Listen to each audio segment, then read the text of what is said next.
Good evening, welcome to the Hearthstone Half Hour. I'm Hammy from Falcroft Casts, and tonight we are going to be jumping straight into Ladder Wednesday. Tonight we are going to be simply jumping on and grinding up some ladder levels. So as we get, without further ado, straight into a game, let's get off the overlay and straight into some ladder.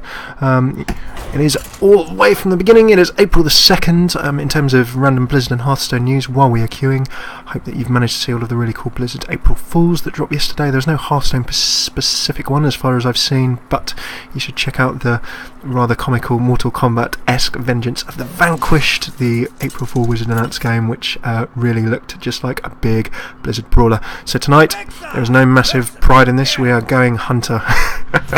And even though, Hunter rushing is looked down upon by some, it has a very, very low margin for error. It can be your starting hand, can be that very small difference between victory and abject defeat. We are playing a warrior, so I'm going to trade in a couple. I'm going to keep that Iron Beak Owl, and I've got a very nice starting hand. The reason I'm a little bit concerned about warrior, as you may have seen if you tuned in this Monday just gone, is that we have a lot of control warriors on the ladder right now, so it's going to be interesting to see how my hunter matches up against him. If he's trying to control the game with a control warrior, he will use a lot of spells, a lot of minion trades early on to really negate my rush before it starts, so I have to be so aggressive if this is the kind of deck that I'm expecting. Remember, of course, the warrior can armour up very quickly, get a lot of pressure on very, very early, so what I really need to do is just do as much damage to him as possible before he starts controlling my minions, laying on armour, and effectively against a warrior, if he plays the way I think he's going to play, or she's going to play, I don't really have much time to get the victory in. We will soon see. Having just played a control-ish warrior, a mid-range one on Monday, we'll soon see what he's got. And interesting, the Harvest Golem is a very, very solid spine card, but not necessarily one you see really frequently in the sort of higher-end warrior control decks. However, it's absolutely solid. When it dies, it summons that other golem, so that is definitely a danger. First up, I could silence it. He's not started laying on armour yet, but I think I'd prefer to remove the threat of that additional minion hitting the table, and I'm just going to keep laying into him at this point. Other options, I was thinking about charging in with an Arcane Golem, but I don't want to give him more mana than I can help, just in case his control warrior cards do actually come out. So, no real indications as to which way our warrior opponent. And Cloud of Pain, okay, a very solid card again. Very often does come into warrior control just to allow a bit of card draw, so that could be an indication. I now have a lot of very good options for stuffing my hand at this point in time. I've got the Starving Buzzard into Unleash the Hounds combo, very, very strong. That will just give me a whole fistful of cards and really give me a bunch of options. So given that, I think I'm going to keep the pressure on. I'm going to Starving Buzzard into Unleash the Hounds. That gives me 2 additional drawn cards as well, of course, with the Starving Buzzard's ability of drawing a card whenever you summon a beast. And very nicely, that puts me in a good position. There are several trades that could be done here. At this point in time, I think I'm going to use just one to remove the threat of that golem, and then I'm actually just going to keep the pressure squarely on his hero. If he starts armouring up, then that's when I know that either I've got him under a reasonable amount of pressure, or perhaps something a bit more challenging is happening. We've got that single attack, he does get rid of my buzzard, a very good move, and in comes the Sen'jin Shieldmaster. He does not look as though he's playing a massive control deck at this point. Looks as though he might be trying to swing weapons or something similar. What I really need now is my kill command. My kill command, which would do 5 damage when a beast is on the table, which I have, would really give me some help here. As is, I don't have huge amount of items for pushing on through and really negating this threat, so I need to have a think about exactly how I'm going to get through this. Got reasonable options. I can clear off the table, which might be a pretty good move. And to stop him armouring up, I'm going to get through this tank. Just going to pick that off and use my health as a resource. Let's get that away. Now I've got 2 options here. I can charge in with my Bluegill Warrior. I think that's worth keeping the pressure on and keeping the damage on as well. So I'm just going to keep the pressure on the hero. We've got him down to 16 health. So that's a good start. However, it's at this stage we might see warrior cards such as Shield Block, and generally see him start armouring up. He's got a hand stuffed full of cards there. The other option is that he drops a Molten Giant, or the Mountain Giant, sorry, the card that Chillwind Yeti. Again, these are solid core cards, but a lot of these are basics, so I'm wondering whether this is sort of quite a starter warrior style deck, but we will only find out very, very soon. The best thing for me to do in the meantime is just to squarely keep the pressure on this hero, and by swinging in as much as I can, I've dropped him down to 5. Now he will need to kill all of my minions, pick off all of my minions, and even then, unless he can get a tank up this turn, something that taunts and takes away the pressure, I will be able to swing in for a victory next go. So let's see what this deck's made of. First up, he's got the trade, a lot of cards in his hand and 6 mana, so he has plenty of options. There goes the armour. Unless he can kill both of my minions, I'm not going to win next turn. So now this is where we see if he's got to play, it's got to be coming now. Otherwise I'm very much going to be in for, potentially, touchwood, Shattered Sun Cleric. That buffs up the Yeti. It will let him do more damage to my hero, sure. I'm wondering if a Defender of Argus or a... No, absolutely nothing has come down. So that, in this game, allows me to charge in for the quick win.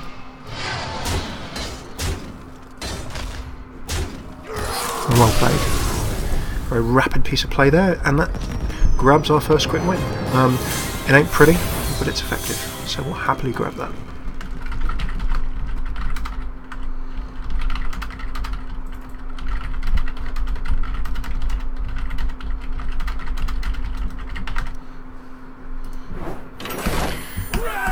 Let us keep the momentum rolling. We may switch between decks, but to roll up through a few levels, we're going to stick with Hunter for the time being.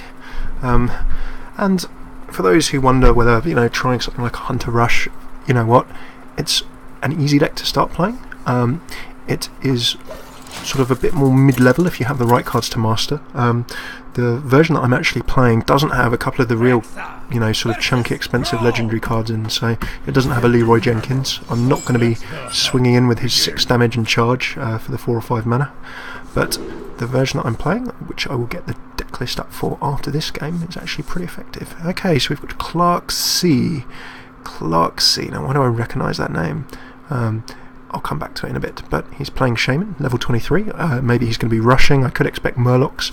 Explosive Trap is a good play. The Stone Tusk Ball will let me do some early trades, and the Iron Beak Owl will give me a silence early on in case the Shaman brings out anything particularly nasty.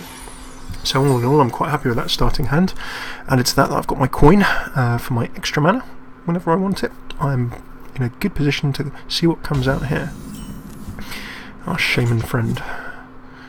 Okay, I don't really want to, whenever I summon a beast, draw a card. I'd quite like to summon a beast and draw an extra card next turn.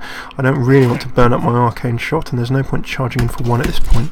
So I'm actually just going to tap on the table, knowing that next turn I can draw a card, and with my Starving Buzzard, should I wish, charge in for extra. Let's see what totem he gets down first.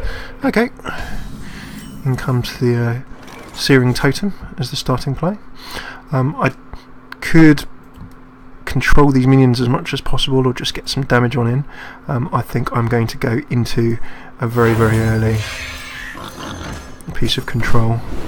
So we'll get my additional card draw in there, and then I'm just going to go straight away and draw that off.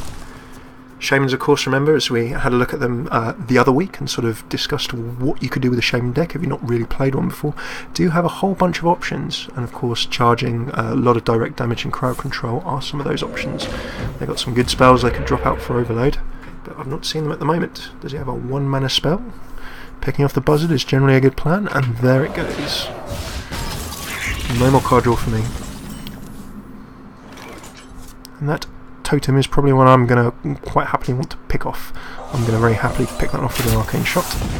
I'm just going to, in the absence of anything else on the table, start using my Hunter ability and start putting some pressure on the opposing hero.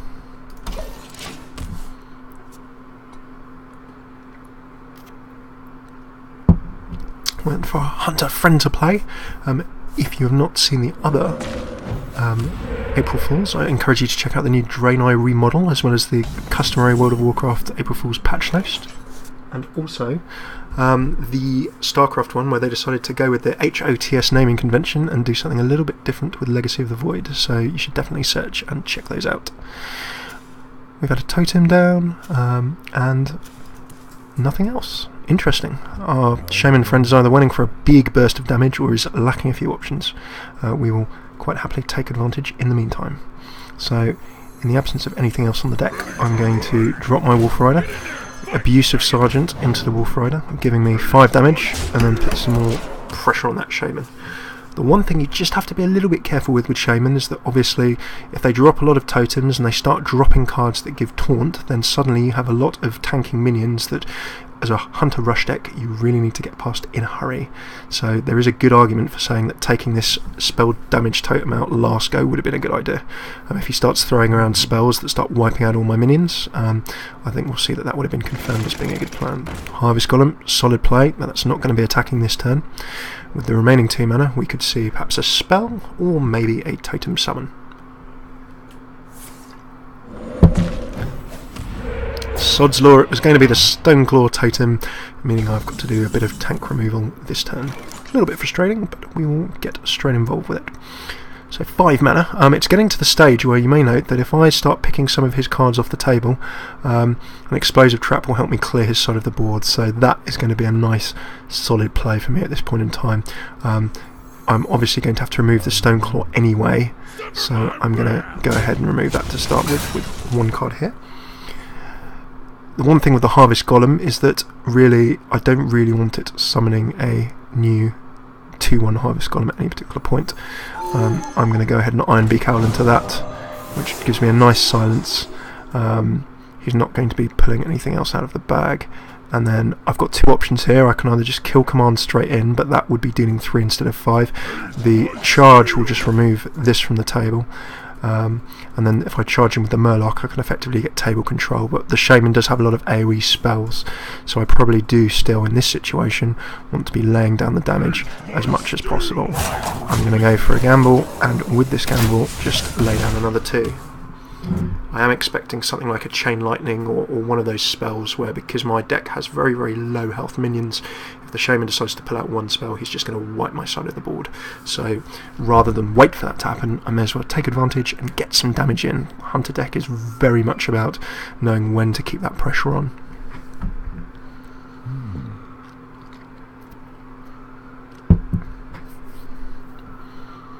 Now, it may be that later in the game I'm going to regret not picking off this Wrath of Air totem.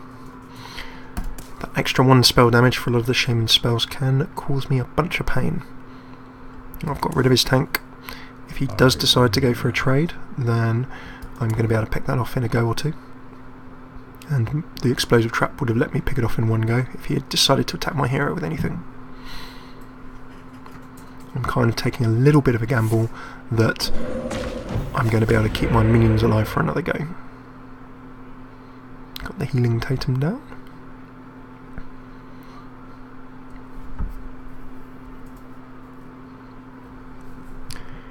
And a Wind Fury on the Wind Speaker, and maybe we're going to get a Wind Fury on the Harvest Golem, allowing him to pick off a couple of my minions. A very good and solid play there from our Shaman friend. Okie dokie. So, an Explosive Trap here will solve a lot of my problems in one fell swoop. It's not going to remove that Windseeker. These totems, unless he drops something that busts their health, are no massive danger to me for this point in time. But I think first things first, it's probably going to be quite a decent play just to get the Explosive Trap down. Now that will negate the other threats on the table. A straight up trade here could be a very, very solid play. It will just let me not worry about that next go. So in this situation I'm going to go for it, because I don't know what's coming next. And then a fairly nice one to follow up with is just simply another bunch of damage.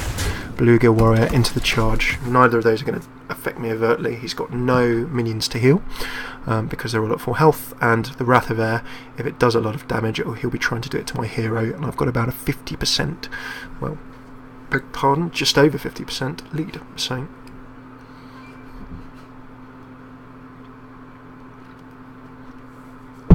it's been a long and thirsty day, so you do have to forgive me if I am making some rather strange noises on this microphone. While we wait for Clark Z, the Shaman, to make their next move, the StarCraft April Fools was pretty much to do with looking into the minutiae of Protoss Life, and about Blizzard's profound love for the acronym HOTS, considering you've got Heart of the Swarm, you've now got Heroes of the Storm, and as one of the developers decided to say, kind of Heart of the Stone as well. So the next StarCraft expansion may or could have a slightly jokey little acronym, so it's well worth having a look for that. And also on World of Warcraft, some very funny patch notes for all of you longer term World of Warcraft players. It's a tradition every year that the Blizzard's April Fools are quite ornate, so they've definitely gone on board with that this year. I really love the Heroes of the Storm one. Instead of Abatha, the Zerg character from Heart of the Swarm, they've got Pajamatha, the baby version of Abatha, which is really, really rather odd. But they have, you know, quite funny animations and things as well. They've actually done some... Oh, our Shaman friend's turn has totally timed out, which means they've either disconnected or they have gone away from keyboard. Beggars cannot be choosers. I'm certainly not going to be choosing about a chance to get this game going, so let's keep pushing through. There's no real need for me to play the Starving Buzzard at this point in time. He'll probably try and pick it off. It will give me an extra 2 damage next go. I can do 5. I'm going to throw it down just in the interest of seeing if I can accelerate this game through a little bit further.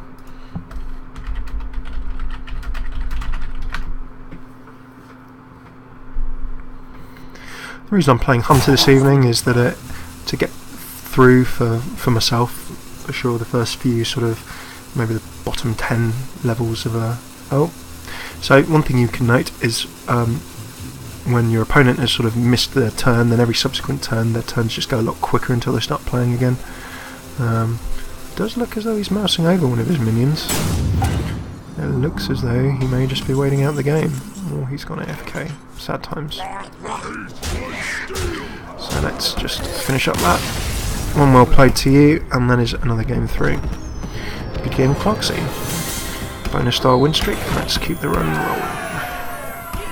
I think I'll keep this Hunter streak going until I've lost a game, and then after that I will jump into a different deck, probably one that I'm a bit more familiar with.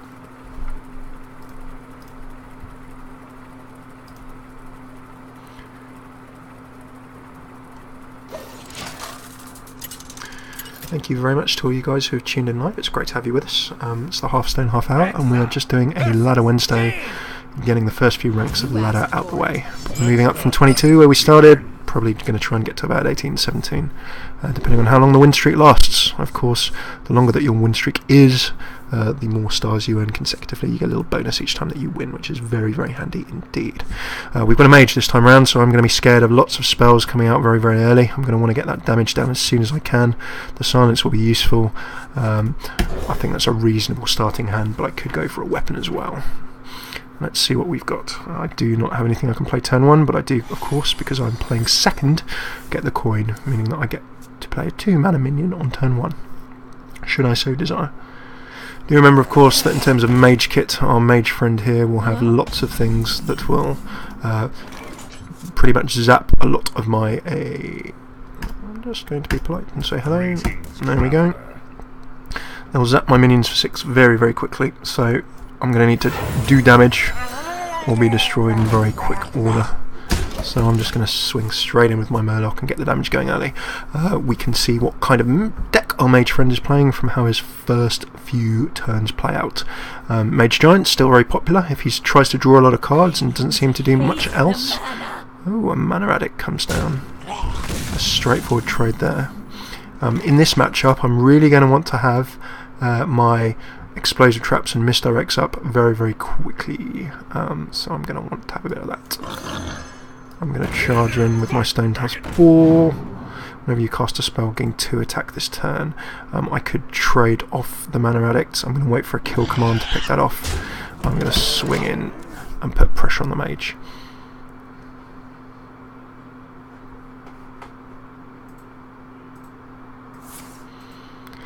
2/0 minions with taunt, and this is where having that explosive trap, if I was going to replay my first turn, I would have probably mulliganed a few cards.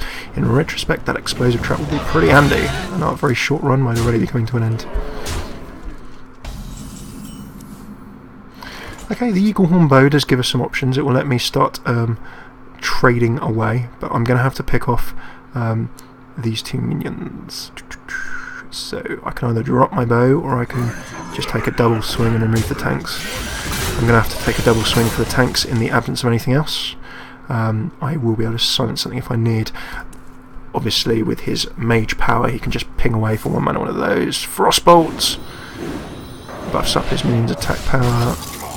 He does waste a couple of damage, you can ping away with the other one and then swing for 6. Those two minions are very powerful, and the mana worm of course gets more powerful for each spell that is cast. So what I'm really going to need to do is, whenever I summon a beast, draw a card, and then I'm just going to have to silence that mana worm. I get an arcane shot in, although I'm now lower health due to these two rather painful, and a nice bit of synergy here. Whenever he casts a spell, this gains some attack, and then whenever a spell is cast, the mana addict gains 2 attack that turn. So for low mana in the early game, the mage actually gets a lot of bang for buck with those cards. They can do a lot of damage to me, and he doesn't really need to interrupt any of his game plan. The Raging Worgen comes in. Now it's got an enrage ability, meaning that if it takes damage, the ability on the card activates, and interestingly, he doesn't. If I was him, I would have actually damaged my own minion, because by doing so, he would have immediately triggered that enrage. What he does now give me is an opportunity to take it out in 1 turn. Down goes my weapon. I think in the interest of board control, I'm simply going to have to attack and take out that Worgen before it becomes any more of a threat to me. I then have a couple of options. I can't take this mana addict out. Dropping the abusive shard will do nothing for the time being, so just laying down a bit more damage will allow me to keep my game going.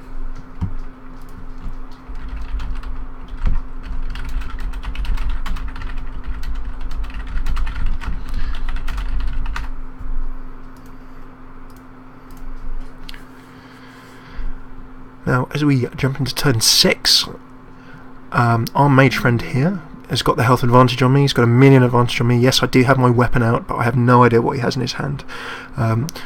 If he has a sort of a burn or a nuke deck, and there goes the fireball, he does certainly have that, and then that also buffs up his minion. The fairy dragon drops down, and I'm in quite a bit of trouble. If he has some other explosive cards, I could be in. He could effectively grab me next go. A misdirect here would be really, really useful. All I can really do is attempt to pick off his minions on the table, and hope against hope that he does not have something that can insta-kill me in 1 go. So the options here are slightly limited. What I'm going to have to do is just really take one for the team in terms of risking that, but there are many ways that a mage can do 5 damage with 7 mana on turn 7. So really I'm crossing my fingers, touching wood and tapping on the table. There goes arcane missiles. How much of that? 1, 2, 3 to my hero. Oh, how lucky is that? The fireball goes down. 1 damage. What does he have? He's got to have 1 remaining spell. He does not have 1 remaining spell. I'm in a lot of trouble. He can kill me next turn. I'm not going to be able to do 23 damage in 1 turn, I believe. For the spirit of the thing, I will try and drop some damage on him. But we can clearly see that he can just ping away. Well fought, I concede. We can see what the problem was there. Looking at that game in retrospect, what I really should have done is actually really controlled those 2 minions earlier in the game. I knew that they were going to get more powerful when he casted spells, but I actually just went ahead and put too much pressure, or not enough pressure as it turns out, on the enemy hero. So lesson to be learned. I'm going to play 1 more game with Hunter just to see if we can learn a few lessons from that last one. What I should have done was the goal of the deck in terms of controlling minions early on. The wrong decision I made there was to attack the hero rather than controlling the minions, which would have actually got a lot more dangerous, and did get dangerous. We can see how much damage those minions actually ended up doing then. So, starting out here, we're playing a warrior. It might be a control warrior again. What we are going to need is lots of early game attacking options. We don't have those here. I like the Starving Buzzard for the card draw. The kill command will let me pick away any big minions he pulls out, so I'm going to take the risk and trade in 2. I get the Leper Gnome and an Arcane Golem. I'm perfectly happy with that.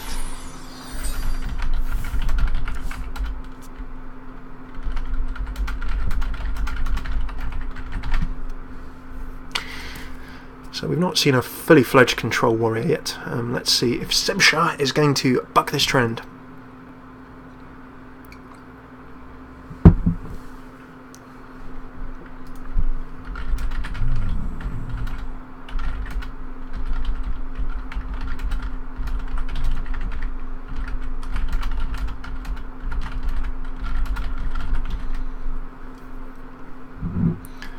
Sebshar is mulling over his first turn with some deep thoughts. We can actually see from that little red ringed over my hunter power that if he has left his mouse somewhere, it is just sitting. No, it's my go. Interesting. Okay, let's charge on in.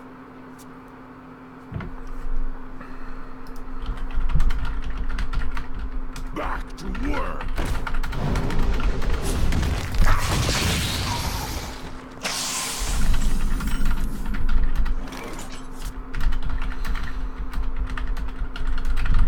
So a quick hello in the chat. We can see that the cruel Taskmaster has just been used for that direct damage ability as we discussed in our warrior episode. He just simply picked me off and taken the damage early game. I'm perfectly happy with that. There's plenty I can do that can just arcane shot straight in. May as well remove that from the table. I'm not really rushing for anything else, so to keep the pressure on this warrior I'm just going to slam in with my Murloc, mannering into a Murloc. It's tough times in the hunter world. So we will probably, if we're going to hunter it up for the rest, we've probably got about another 10 minutes or so left of the episode. We will rotate through a different bunch of decks as we ascend the ladder. When we get to the higher ranks of ladder, we'll probably start focusing in on those decks that really we are comfortable with and make a lot of sense to us. So I'm going to go ahead and keep that pressure on. I don't want to damage the minion to give him card draw. He could buff it up to do something dangerous. Warrior does have the cards and capability, but I'm going to let him come to me. A minion takes damage, gain 1 attack. A minion has taken damage, so he will gain 1 attack. Good combo there, and he draws a card as well, of course. Both minions took damage, so he's now a 4/4. Very solid play. The Whirlwind will pick off my Wolf Rider as well, so nicely comboed there by our warrior friend. And the final trade actually gives him a 7/3. However, he doesn't know that I've got kill command, so all the comboing in the world is not going to account for my kill command and picking him down. Kill command is such a handy card when it comes to initiating those trades. Another Acolyte of Pain, an Armor Smith, and really, as we even just saw in our warrior episode, literally just on Monday just gone, the Armor Smith's such a great card in a warrior deck, particularly if you're doing some things with minions and causing some pain there. What are my options? The Arcane Golem will let me charge on in. I'm actually just going to... I do have to give him a Mana Crystal, that is the negative of this Arcane Golem. But instead what I'm going to do is just fly on in and whack that hero for a few damage. He's on 15, I'm on 30. He's going to need to start armouring or swinging hard with whatever he has in his hand.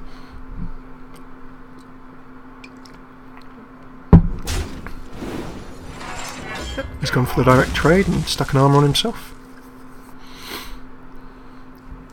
With that 7 mana, remember of course he's now effectively another mana ahead.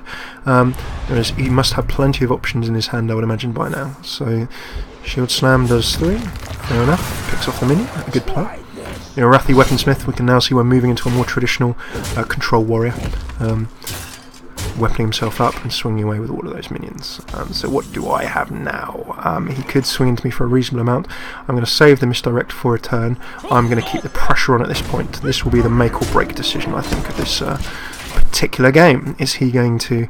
the misdirect would have let me pick one of his minions off. That lets him happily draw a card. Slam, great card there. A nice little combo. Also removes my bubble, so he can very easily trade me for something. And now we can see warriors doing what warriors do, stacking on the armour. Is he going to trade with one of his minions? I'd imagine he'll keep his Armour Smith. Yep, he's actually gone for it with his warrior. Going to take 2, and then swing into me with his remaining minions. He still has 4 mana. There goes the Fury War Axe. He's doubly weaponed up, and now the warrior's starting to get a little on the dangerous side. However, thankfully I have some great options. So first up, Misdirect, that will protect me, I hope, for a turn. Secondly, I'm going to Starving Buzzard, and thirdly, I'm going to Unleash the Hounds. You need to get out your best, Mr. Burns. Unleash the Hounds. It's probably a little bit butch for Mr. Burns, but in terms of Simpsons-esque options, the Unleash the Hounds and Starving Buzzard combo, he's got 3 minions on the table. That lets me draw straight 3 cards, and I have an Arcane Shot in hand. What is going to be my best play here? Removing the Armor Smith certainly stops him from... And I can remove his 3/3, which would take some additional damage off me, a good option, but I'd like to take out that Armor Smith too. I think but then there's also the option, this is one of those very key hunter decisions where you've got to decide, do I attack the enemy hero and risk losing board control, or do I take board control and then finish off with something else later in the game? I'm going to go on this occasion for trying to re-establish board control. Now, how am I going to do that? I'm actually going to charge my 3 hounds into this weaponsmith. It's a bit of an expensive trade, but what it lets me do is really whittle down his minions. I've maintained my health lead, and he's going to have to drop some more minions unless he's got a Warsong Commander. There we go, Shield Block, such a great card. 5 armour and drawing a card, just making it a few more turns before I can actually get him taken off the table. And he can get another 2 cards with that Acolyte of Pain, swing away with his hero.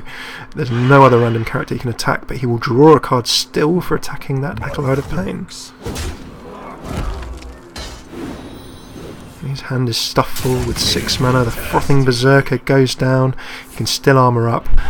Even though I have a health lead, you can see that he's now got an effective 19 and cards in hand. A little bit of a tricky situation here. However, I happily do have options, and those options are to silence the Berserker. I can throw the Misdirect down, and then I can either Eagle Horn Bow it and start picking him off, but I'm actually going to drop the Eagle Horn Bow and then knock on the table and give him a go, because of course if my secret is revealed, if he decides to attack my hero, I gain 2 durability on the weapon. Very sensibly he decides to simply trade off my minion from the table. He's going to attack another minion. I hope that it's going to be, yep, we get another 4 damage on him. That is good. Removes the bubble as well, I think. Does, but he still gets, of course, that 4 additional damage from the Argent Commander. So I've got some options now. And an armour up, of course, to finish the game. The Abusive Sergeant. I need to attempt to try and restore some board control here. He's just going to keep armouring up. This is where, because I've not managed to get rid of this hunter quite early enough into the game,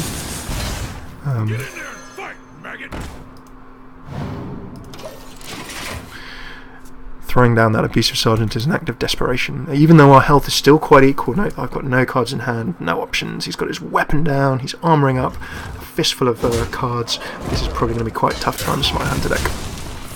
It may well be that this is a GG. If the hunter deck does not go off early, or if you don't play it well in the early game, then you're going to be struggling later in the game.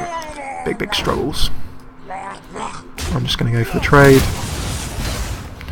I'm going to go in and just do a quick swing as well.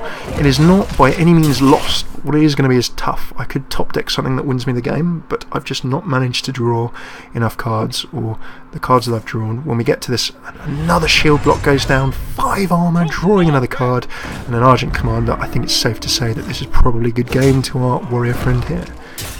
And really illustrating how well this warrior control deck can be when played in this fashion. So, unleashing the hounds gives me a grand total of 1 hound to unleash. He is going to be pretty much able to do 1 damage to me next turn. I think it's safe to say that this is well played. I shall concede, honourably, and a good game again. So now already we've got stuck after a couple of quick charging warrior wins. We're slowing down a bit at rank 20. So now we've well and truly broken that, let's, for a finish up, what are we going to go for? We'll see if anyone in chat or on Twitter fancies.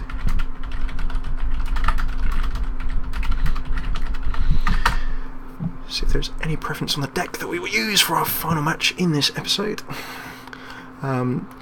Just to see what's going on. It's lower ladder, there's nothing really much to lose at this point in time, so it's good fun just to try out a few different decks and a few different hero types as well.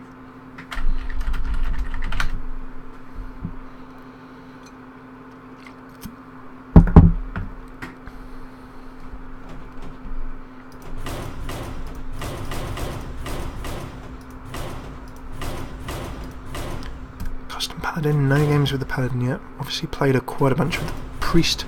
We're not going to be fixed rolling anymore with the Hunter. And the Warlock Giant has been quite interesting, shall we say. Okay, it doesn't seem as though there's any massive preferences. I was enjoying that Control Warrior the other day. Let's jump in for fun with the Control Warrior. This is a mid-range deck. It is, of course, the one that we were just playing on our New Player Monday a couple of days back. It is mid-range in terms of the cost. It's got a lot of cards you can get from basic and just levelling up the free-to-play hero. We've beaten one warrior and we've lost one warrior, so now let's know our enemy and jump in and play as the warrior. And we have a paladin. Interesting, not played one of these for a while. So with the warrior deck, just going totally about face. Good evening, new people joining the chat, great to see you here. We're playing sort of a mid-budget control warrior and just doing our ladder Wednesday, getting involved. First turn, Execute's not going to be doing a huge amount. Frothing Berserker, neither Frothing Berserker nor Acolyte can I play on first turn. I want to have some cheaper spells, the Fury War Axe, a great draw, I'm really happy with that. That will let me in the early game use my warrior's health as a resource to really get pressure on in the early game, and the Whirlwind just adds the icing on the cake.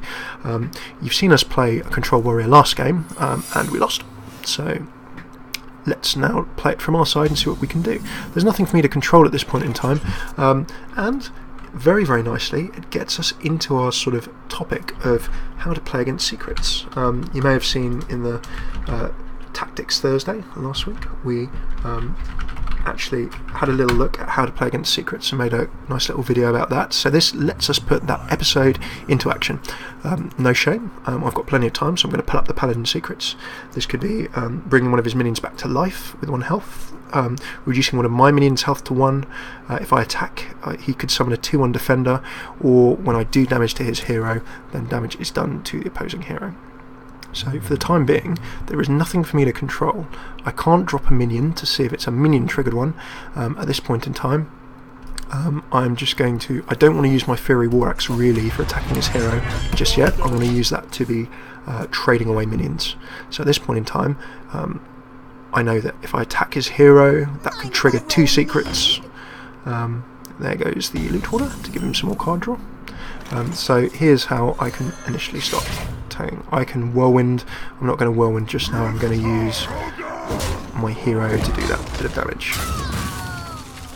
So there goes the secrets. Redemption is, oh, that's a very good play.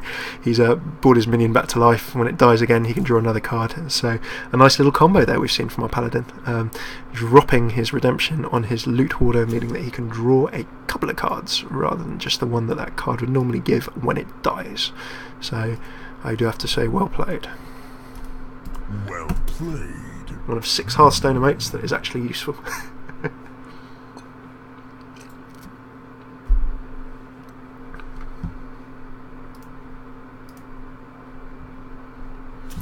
And I have actually forgotten that it's my turn. I could have Whirlwinded to pick that off as well, but I'd probably prefer to try and kill that loot hoarder. Another secret goes down. If it is another redemption, I'll be interested to see what comes out. 3 mana, it's going to go down this turn. Scarlet Crusader with a Divine Shield. Nicely played. Arcanite Reaper will allow me to do some heavy damage. How can I... 1 damage to all minions would actually let me pick off 2 minions in 1 shot, so that could be quite nice. I'm going to take 3 on my hero. I'm going to probably Whirlwind in. We'll of course let him draw another card, and it's going to... Oh, he's brought the Scarlet Crusader back to life again as well. He's getting some very irritating combinations in. Well played by this Paladin so far. An interesting deck, not the traditional aggro paladin that you see, but he's played redemption very nicely, having 2 in. Nat Pagal, oh blimey. So Nat Pagal has had a change recently, but he's got a 50% chance to draw yet another card. We can see that this is a very solid paladin deck because it gives him a lot of early draw options. At least I get 1 card draw from that. I'd love to be able to take out Nat Pagal. Let's see what options we have. The Arcanite Reaper, if I really swing in with that, will let me kill Nat Pagal in 1. The Defender of Argus, no point playing at this point in time. The Big Game Hunter I'll save for later in the game. Slam would let me draw a card. Dealing 1 damage to a minion would let me drop off something. But if I want to... Dropping Nat Pagal will let me... really... I can pick off 2 minions, but Nat Pagal might let him draw more cards. That is a bit of a risk. So the options here, because it's a control warrior, I'm going to take the risk of him drawing another card. He's drawn a lot already, and instead I'm going to use Slam. I'm going to Cruel Taskmaster and use direct damage there, and at least mean that if Nat Pagal, is he going to draw a card? Nat Pagal, I did not see if it procced. I don't think it procced. By proc, I mean I don't think it actually let him draw that other card. Straight in, the Stampeding Kodo, a very solid rare, removes my Cruel Taskmaster straight from the table with no issues whatsoever. So, what have we got now? I think that I'm just going to go ahead for that Net Pagel with an Arcanite Reaper. Remember that with Control Warrior, we want to be putting control on the table. If we keep all of the minions under control, we swing out with big minions in the late game to do all of that damage. So my philosophy in these early to mid game stages should be to make sure that his minions on the other side of the table are under control. True Silver Champion, really solid card. Not only does he heal, he wastes the heal there, but he does 4 damage. And he can swing him with his Kodo for 3 as well. Got to be careful with these 1/1 Paladin minions. They may be small in terms of attack and health, but they can become very painful very quickly. What I may look to do here is get a few tanking options up. It's a shame that I can't drop loads of them in one go. If a friendly minion takes damage, gain 1 armor. That's a great combo. I can't drop all 3 of those in right now. So instead I'm going to armor up. I'm going to Frothing Berserker and see if he wants to take the bait on that, because I'd like to save the Armor Smith for next turn. And then I'm actually going to swing away with my Arcanite Reaper and do that. And gain some damage, and I'm going to risk it. The Armor Smith is a risk because there's a good shot that he could just pick that off in 1 and heal for 2 with his True Silver Champion. What I really wanted to do is drop Defender of Argus next go with the Armor Smith so that all of them would stay on the table a lot longer. So this is one of those coin cost decisions. We will see whether it works out or not.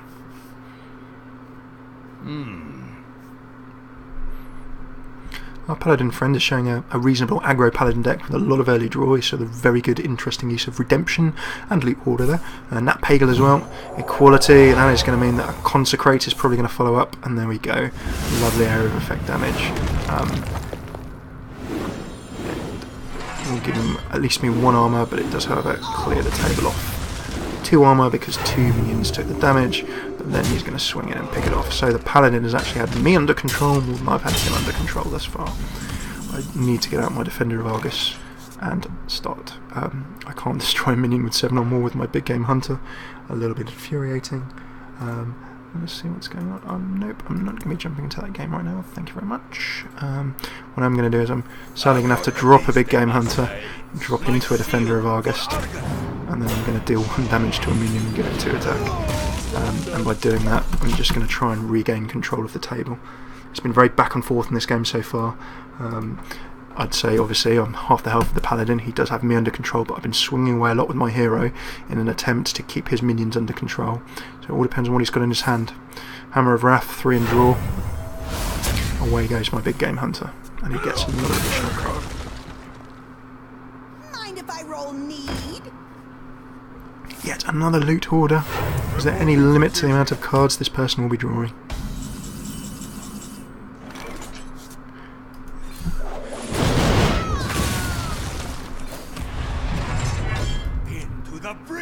And for the first time I attack the enemy hero! The only way we'll tell whether this is successful or not is if he has 0 options that he can play, but given that we're late game, he's got double my health and nothing on the table. Next day we could be in some trouble. Could be a 1-2 lost 3 kind of evening in very quick succession. There goes the Stampeding Kodo.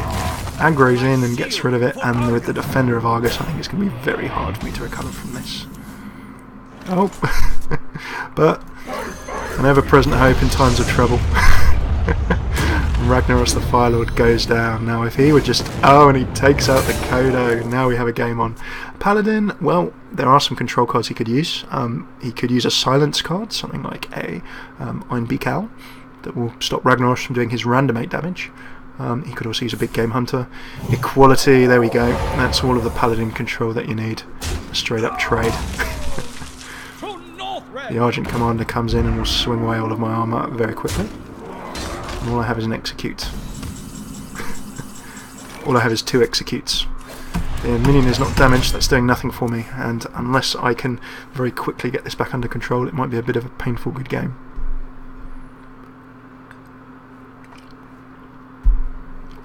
With 10 mana and 4 cards. Okay, Order Peacekeeper. You can see some nice Paladin control elements here. You've seen the equality that returns all minions' health to 1. You can see the older Peacekeeper, which would have, again, he could have dropped one of my minions' attack to 1 as well. I think this is pretty much going to be a good game unless I have something very, very exciting on hand. Nope, even if I armour up 2, he's going to do 4, 9, 10, 11, 12, 13, 14. He will be able to knock me out next go. So I'm going to knock on the table and concede an honourable defeat. It wasn't the greatest run, but it is the run of the ladder. And we will sit there at 20. Our poor warrior gets a little bit more XP. So that wraps up this evening's episode of the Hearthstone half hour. We've jumped in with a bit of Ladder Wednesday. We've messed around a bit from sort of rank 21 to 20. That's all we've moved from that last hour. But we've rolled on in a bit with Hunter Rush and seen how that can work well and not work so well. And then we did just jump in once with Warrior Control and saw what is going to be popping up. Because this is the early stage of the ladder, as people say in the chat, you really don't know. It could be somebody who's never played anything at all and could have a high level deck. That was a pretty solid, pretty competent Paladin deck, and ditto for that Warrior deck. The Hunter deck we were rushing might have had a reasonable chance. The Warrior deck we're playing, I'd say, is pretty mid-range. So, as Tricky, welcome, says in the chat, you just don't know what you're going to play against at this lower level of the ladder. As it gets a bit higher, you get into the mode where people are playing a lot more sort of metagame decks, and by that I mean things that are popular in the metagame. If they've got to a certain degree of ladder, they will be playing one of the very competitive, probably more high-level decks, as it were. So it's a bit of a lottery at this early stage of the ladder, but don't get disheartened if you're jumping into ladder and just playing for fun. Even if you play against an excellent deck and get thrashed, you lose nothing and you can learn a whole bunch. So thank you very much for tuning in. I've been Hammy. Where can you find us? Well, we're on YouTube at youtube.com/failcraftcasts. We've got our whole archive of Hearthstone half hour there. We've also started doing some other games. We do a bit of League of Legends, StarCraft, other Blizzard games, and we're also taking a look from now on at Heroes of the Storm, also doing the Heroes half hour as well. So be sure to go and check that out, and do let us know what you think. We love your comments. Subscribe, like, comment, or if you don't like what we're doing, again, please just drop us some kind of comment and let us know, because that way we can improve what we're doing for you. Twitch, we're live 4 nights a week, or try to be, Monday through Friday. Friday we'll do something fun if we're online that particular evening. That is not Hearthstone, and mix the games up a bit. You can find us at twitch.tv/failcraftcast, and a Twitch account, like any other of the accounts, is completely free. Sign up. You can get an email if you like to know when we're online. It generally tends to be from either 7:30 or 8 PM GMT, Monday through Friday. Twitter, you can find us at twitter.com/failcraftcasts. On there, do come and say hello, have a chat with us, let us know how you're doing. Always good to hear some feedback and just have a bit of a chat about games there. Love to hear from you. And last but not least, the website is failcraft.org. You can find all of our videos, you can find a few articles, some new play resources, links for games, deck lists and various things like that. Generally a few things that perhaps live a little bit better in a sort of static format rather than a video. So you can grab deck lists and all kinds of things there. If you're not able to watch a video for whatever reason, we've got a bunch of content on there for you as well. We also cover gaming news, Blizzard news, PC gaming news, and a whole lot more besides. So thank you very much for tuning in. Very much look